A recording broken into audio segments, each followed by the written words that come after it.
की विषय सर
ठीक आहे. आता प्रचार म्हणल्यानंतर सगळ्याच बाजूनी ज्यांच्याकडे विकास करण्याची क्षमता आहे ती विकासाची भाषा करतात, ज्यांच्याकडं भावनिक प्रश्न उभा करायचे ती भावनिक प्रश्न उभा करतात. त्यामुळं जो तो आपापल्या पद्धतीनं लोकशाहीमध्ये मतदारांना कन्व्हिन्स करण्याचा प्रयत्न होत असतो.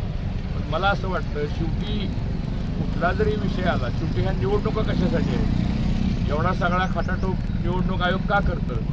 तर आपण यावं, मतदान करावं आणि लोकशाहीमध्ये सरकार स्थापन व्हावं आणि ह्या सरकारच्या माध्यमातून सामान्य जनतेच्या ज्या अपेक्षा आहेत त्याची पूर्तता करण्याकरता त्यांना विकास व्हावा.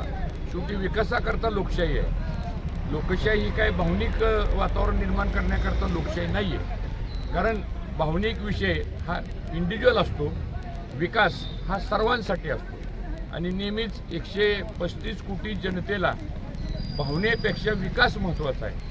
आणि मला असं वाटतं आज तरी आपल्या देशामध्ये विकास करण्याची क्षमता ही माननीय नरेंद्र मोदीजींच्यामध्ये आहे आणि म्हणून आपकी बार 400 पार हा निश्चितपणानं आकडा आम्ही गाठू असा आम्हाला विश्वास आहे.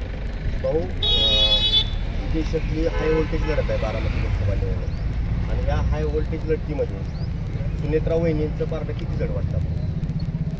निवडणूक कुठलीही असली तरी त्या सगळ्या निवडणुका ह्या हाय व्होल्टेज आणि अतिशय महत्त्वाच्या असतात. असं काय मानायचं कारण नाही की फक्त बारामतीची निवडणूक फार हाय व्होल्टेज आहे. सगळ्याच निवडणुका असतात. तो उमेदवार, ज्या त्या पक्षाचे कार्यकर्ते, ज्या त्या पक्षाचे नेते, हे निवडणूक म्हणले की प्रत्येकजण आपली प्रतिष्ठा पणाला लावतो. पण बारामती लोकसभा मतदारसंघामध्ये मला विश्वास आहे गेले महिना 2 महिने आम्ही तो प्रचार करतोय आणि त्यातून लोक नवीन विकासाच्या पर्वाला मतदान करतील आणि देशामध्ये जो मोदीजींचा जो विकास प्रवाह जो आहे त्या प्रवाहामध्ये निश्चितपणानं हा मतदारसंघ राहील असं मला विश्वास आहे. तो सुनेत्रा वहिनी या निश्चितपणानं निवडून येतील असं मला ठाम विश्वास आहे. बारामती लोकसभा निवडणुकीच्या प्रचारामध्ये भावनिकीच्या ह्याच्यावरती निवडणूक होती. मतदार हा भावनिक मतदान करेल विकासाच्या मुद्द्यावर असेल. मतदार हा त्याचा तो वैयक्तिक आणि त्याचा तो घटनेनं दिलेला अधिकार आहे. आता तो मतदान कशा भूमिकेतनं करणार आहे त्या मतदाराचं भाकीत मी कसं सांगेन आणि आमच्यासारख्यांनी सांगणं योग्य नाही. कारण तो त्याच्या अधिकारावरती गटांतर येईल.